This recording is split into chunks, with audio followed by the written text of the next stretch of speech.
ओ राजकुमार, तुम हो। तुम बचपन में खेलते खेलते जंगल में गुम हो गए थे। मैंने तुम्हें कहाँ कहाँ नहीं ढूंढा, लेकिन मुझे उम्मीद थी कि एक दिन जरूर तुम आओगे। बेटा, ये पूरा राज्य 27 साल से तुम्हारा इंतजार कर रहा है। क्या मैं?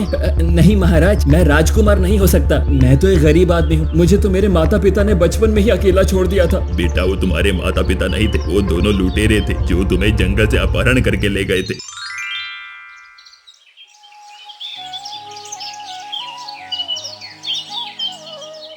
बंशीपुर राज्य में हर दिन की तरह ही आज का दिन भी एकदम कुशल मंगल से बीत रहा था।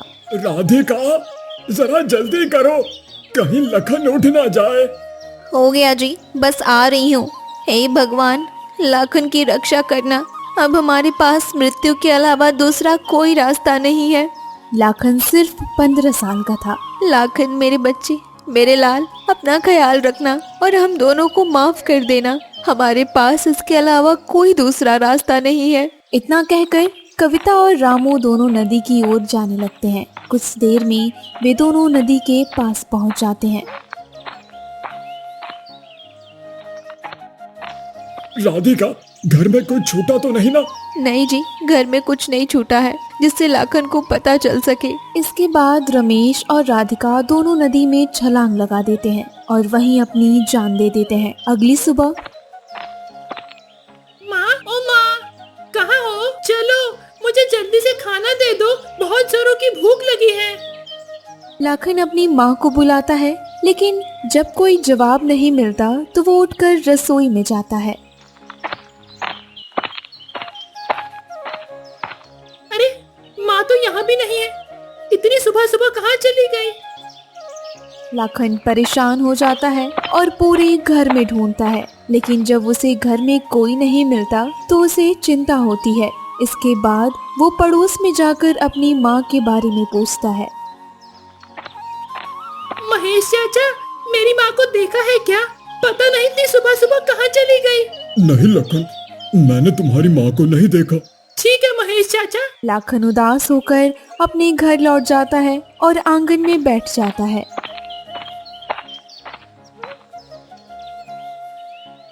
पता नहीं माँ और पापा दोनों कहाँ चले गए। मुझे तो बहुत डर लग रहा है। हे भगवान, रक्षा करना। उन्होंने आज तक मुझे कभी अकेला नहीं छोड़ा। लाखन की आंखों में आंसू था। थोड़ी ही देर में लाखन की आंख लग जाती है और वो वहीं बैठे बैठे सो जाता है। शाम का समय लाखन जल्दी से उठता है। माँ, बाबा। लाखन इधर उधर देखता है, उसे कोई नहीं दिखाई देता। इसके बाद लाखन रोते हुए कहता है, हे भगवान, माँ बाबा दोनों कहाँ चले गए? अभी तक नहीं लौटे। कहीं मुझे छोड़ के तो नहीं भाग गए? लाखन भूखा था। वो उठकर घर में जाता है और घर में खाने के लिए ढूंढता है, लेकिन घर में एक दाना भी नहीं था। समझ नहीं आ रहा कि मैं क्या करूं। मुझे बहुत जोरों की भूख लगी है। पता नहीं माँ बाबा कहाँ चले गए। मुझे डर भी लग रहा है। भगवान, मेरी रक्षा करना। लाखन बिना कुछ खाए पिए जाकर सो जाता है। अगले दिन पूरे गांव में हल्ला हो गया था कि लाखन के माता पिता उसे छोड़कर कहीं भाग गए। बेचारे लखन की तो जिंदगी खराब कर दी उसके माता पिता ने। बताओ, अब लखन कहाँ जाएगा? हाँ, तुम सही कह रहे हो दिनेश। इस बेचारे 15 साल के बच्चे की क्या गलती थी? गांव के लोग लाखन के बारे में चर्चा कर रहे थे। वहीं पास खड़ा सेठ मंटू लाल ये सुनता है और उसके दिमाग में एक तरकीब आता है। इसके बाद वो जल्द से लाखन के घर जाता है।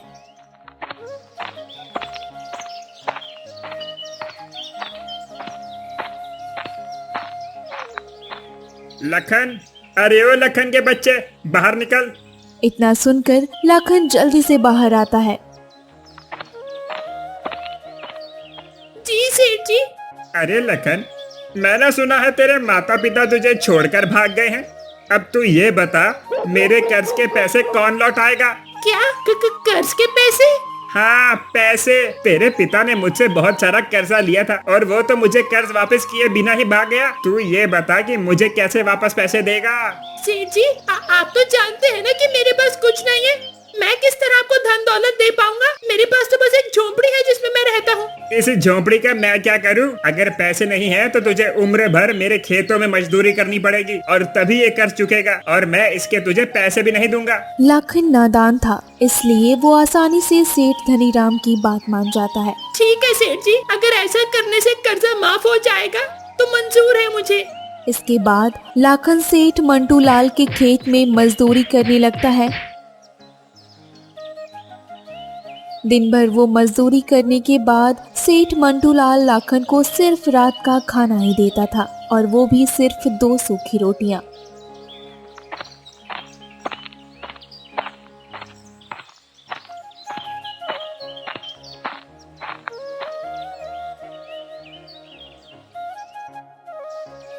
ये ले और इसे खाकर सो जा, और कल सुबह जल्दी उठकर फिर से काम पर लग जाना। सुबह पैर पसार कर सोते मत दिखाई देना, वरना तेरी खैर नहीं। जी सेठ जी। सेठ मंटू लाल लाखन को खूब मारता पीटता था,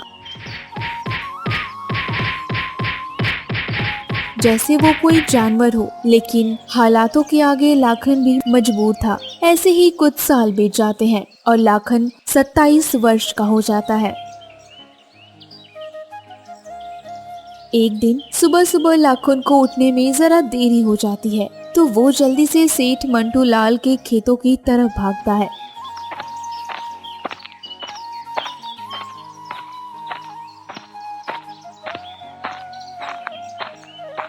आज तो उठने में बड़ी देर हो गई, जल्दी से खेत पहुंचता हूं, वरना सेठ जी बहुत गुस्सा करेंगे। जैसे ही लाखन खेत में पहुंचता है, वो देखता है कि सेठ मंटू लाल लाठी लिए गुस्से में उसका इंतजार कर रहे थे। उन्हें ऐसे देखकर लाखन बहुत घबरा जाता है। सेठ जी माफ कर दीजिए सेठ जी, उठने में जरा देरी हो गई।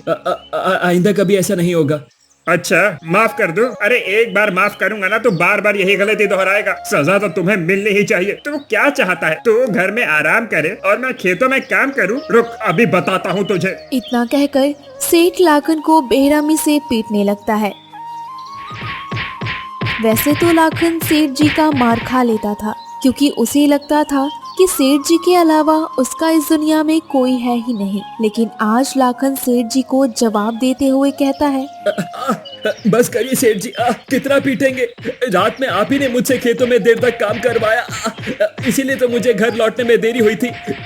इसी वजह से मैं सुबह जल्दी नहीं उठ पाया, तो भला इसमें मेरी क्या गलती है? सेठ जी लाखन का ऐसा जवाब सुनकर बौखला जाता है। अच्छा, तो तू क्या चाहता है लखन? गलती किसकी है? मेरी? अरे तेरे जैसे को तो मैं अपने सगे माँ बाप ने भी नहीं रखा, छोड़कर भाग गए, और अब मेरे टुकड़ों पर पल कर मुझसे ही सवाल लड़ाता है। जा, निकल जा मेरे खेत से। जब भूखे मारेगा ना तब आएगा मेरे पास वापस लौट कर। सेठ की ऐसी कड़वी बातें सुनकर लाखन की आंखों में आंसू आ जाते हैं। ठीक है, मैं जा रहा हूँ सेठ जी। वो खेत छोड़कर सीधा गांव के बाहर की तरफ भागने लगता है। उसे भी नहीं पता था कि वो कहाँ भाग रहा है, मगर लाखन सिर्फ उस गांव से दूर जाना चाहता था जिसने उसका सब कुछ उससे छीन लिया। अब कभी वापस नहीं लौट कर आऊंगा, चाहे जैसे मुझे अपना गुजारा करना पड़े। ये सब सोचते हुए भूखा प्यासा लाखन एक जंगल के पास पहुंचता है। वहां एक पेड़ के नीचे बैठकर रोने लगता है। कुछ देर बाद लाखन आगे बढ़ता है। लाखन उदास होकर आगे बढ़ रहा होता है कि तभी लाखन की नजर सामने एक पेड़ के नीचे बैठे साधु पर पड़ती है। साधु बैठकर तपस्या कर रहे थे। लाखन को ऐसे झाड़ियों के पास खड़ा देखकर साधु मुस्कुरा देते हैं और प्यार से उसे कहते हैं, क्या हुआ बेटा, तुम यहाँ पर क्या कर रहे हो? लाखन साधु के पास जाता है। क्या बात है बेटा, बड़े परेशान लग रहे हो? हाँ बाबा, परेशान तो हूँ। जीवन में कुछ अच्छा नहीं चल रहा है। भूख, प्यास और थकान से शरीर भी व्याकुल हो जाता है। अच्छा, सबसे पहले तुम एक काम करो, उस झोंपड़ी के अंदर जाओ, वहाँ कुछ फल रखे होंगे और उन्हें उठाकर ले आओ। लाखन साधु की बात मान लेता है और झोपड़ी के अंदर जाकर कुछ फल उठा लाता है।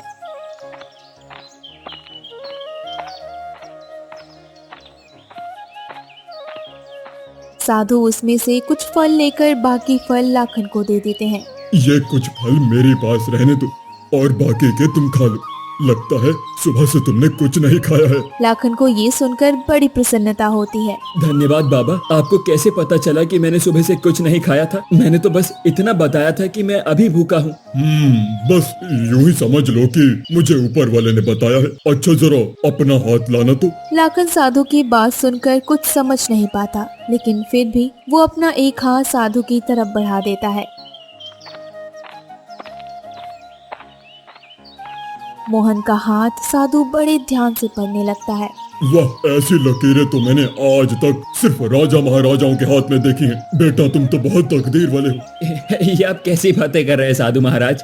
आपकी बातों से तो मुझे ऐसा लग रहा है आप मेरा हाथ देखने का सिर्फ नाटक कर रहे हैं और आपको लकीर पढ़ना नहीं आता है। लाखन की बात पर साधु मुस्कुरा देता है। क्या हुआ बेटा, तुम ऐसा क्यों कह रहे हो? मैंने आज तक अपना जीवन गरीबी में बिताया है बाबा। मेरे माता पिता भी मुझे छोड़कर भाग गए हैं। जीवन भर उस सेठ ने मुझे मारा पीटा। अरे मेरी जैसी किस्मत तो किसी की ना हो, और आप कहते हैं मेरी लकीर महाराजाओं जैसी है और मैं बहुत तकदीर वाला हूँ। ये सब सुनकर साधु महाराज फिर से मुस्कुरा देते हैं।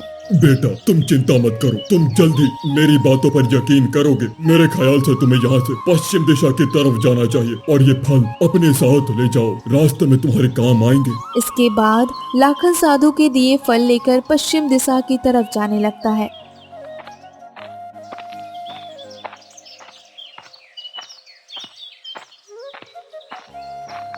शाम होते होते जंगल का रास्ता खत्म हो जाता है और लाखन को एक गांव दिखाई देता है। गांव देखकर लाखन को बड़ी खुशी होती है। आखिरकार गांव आ गया। मुझे कम से कम जंगली जानवरों के बीच जंगल में नहीं सोना पड़ेगा। कितना डरावना जंगल था वो, लेकिन अब मुझे रहने के लिए कोई जगह तो ढूंढनी ही पड़ेगी। लाखन गांव में इधर उधर किसी काम और जगह की तलाश में भटकने लगता है।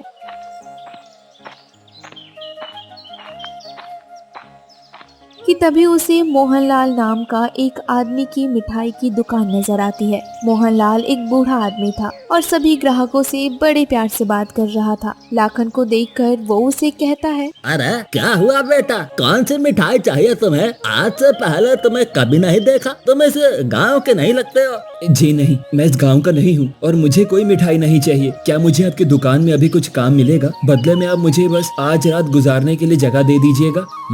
अच्छा ठीक है, तुम ये सब मिठाई के खाली डब्बे संभालने में मेरी मदद कर दो। मैंने मेरे निकम्मे बेटे अर्जुन को कितना बुलाया, लेकिन वो आया ही नहीं।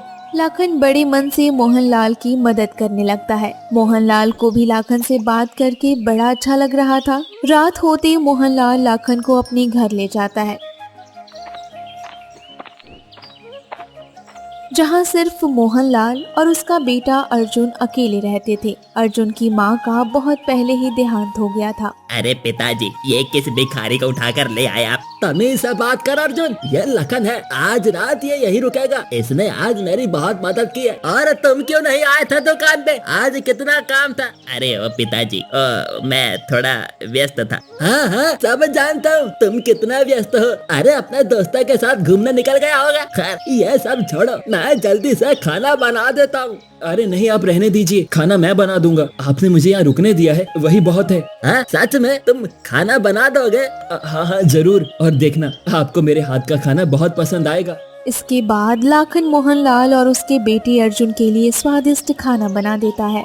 अरे वाह वाह, क्या खुशबू आ रही है। आओ लखन, तुम भी बैठो, हम सब साथ में मिलकर बैठकर खाते हैं। क्या मैं आपके साथ? अरे हाँ और क्या, आओ। लाखन जब ये देखता है कि मोहनलाल उससे इतने प्यार से बात कर रहा था तो उसकी आंखों में आंसू आ जाते हैं और वो उन्हें गले लगा लेता है। क्या हुआ बेटा, ऐसे भावुक क्यों हो रहे हो? बहुत अरसे के बाद किसी ने मुझे ऐसे प्यार से बात की है, इसीलिए मन थोड़ा भावुक हो गया। चलिए सब साथ में मिलकर भोजन करते हैं। इसके बाद वो सब साथ में बैठकर भोजन करते हैं। अगले दिन सुबह सुबह लाखन जल्दी उठ जाता है और सबके लिए नाश्ता भी बना देता है। आज उसे बड़ा अच्छा लग रहा था और ऐसा महसूस हो रहा था कि मानो वो उसकी जिंदगी की नई शुरुआत हो।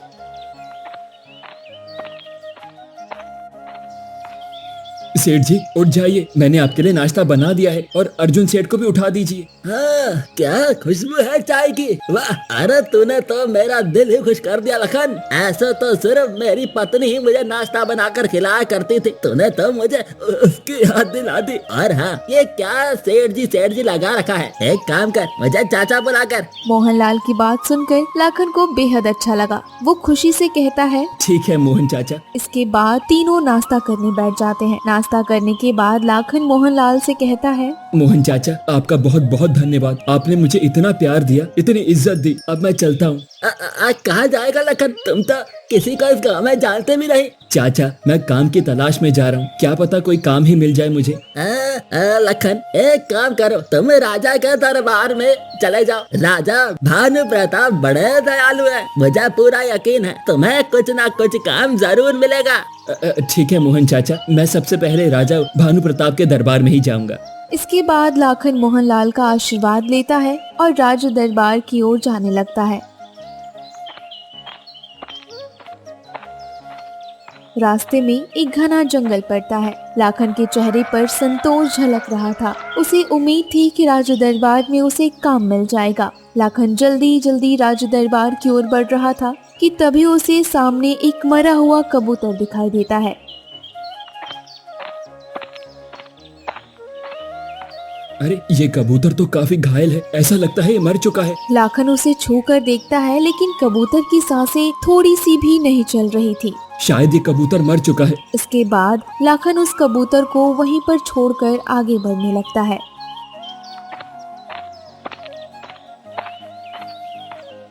वो कबूतर ऐसे मरा क्यों था, मुझे बात समझ में नहीं आई। कहीं वो कबूतर जिंदा तो नहीं। क्यों ना मैं उस कबूतर को अपने साथ राज दरबार में ले जाऊं और ले जाकर राजा को दे दूं। महल में अनेक प्रकार के हकीम रहते हैं जो कबूतर को जरूर बचा लेंगे। लाखन इतना सोचता है और लौटकर वापस आ जाता है और उस कबूतर को हाथ में उठाकर जल्दी जल्दी राज दरबार की ओर बढ़ने लगता है। कुछ देर बाद लाखन कबूतर को लेकर दरबार के अंदर पहुंचता है। लाखन के हाथ में कबूतर देखकर राजा चौंक जाता है और दौड़कर लाखन के पास आता है।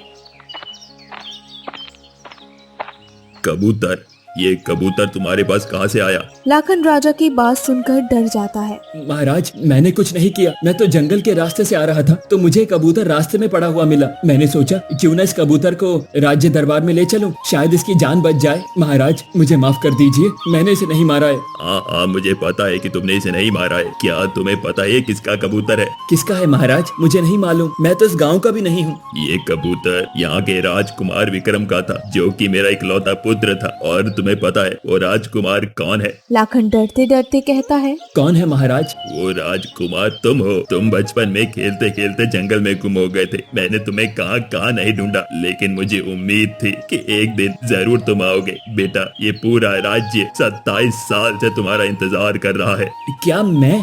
नहीं महाराज, मैं राजकुमार नहीं हो सकता। मैं तो एक गरीब आदमी हूँ। मुझे तो मेरे माता पिता ने बचपन में ही अकेला छोड़ दिया था। बेटा, वो तुम्हारे माता पिता नहीं थे, वो दोनों लुटेरे थे जो तुम्हें जंगल से अपहरण करके ले गए थे। लेकिन ये सब आपको कैसे पता चला? और मुझे तो कुछ भी याद नहीं। बेटा, तुम्हारे गुम हो जाने के बाद मैंने तुम्हें बहुत ढूंढा, लेकिन कहीं कुछ पता नहीं चल रहा था। अचानक एक साधु आए और उन्होंने बताया कि 27 साल बाद एक आदमी मरे हुए कबूतर को लेकर राज दरबार में आएगा। वही होगा इस राज्य का राजकुमार। लाखन ये सब सुनता है और उसे विश्वास नहीं होता कि तभी उसे साधु की बात याद आती है। इसके बाद लाखन अपने पिता राजा भानु प्रताप के गले लग जाता है। तो दोस्तों, कैसी लगी आपको ये कहानी? हमें कमेंट बॉक्स में जरूर बताएं और ऐसे तमाम मजेदार कहानियाँ देखने के लिए हमारे चैनल को सब्सक्राइब जरूर करें।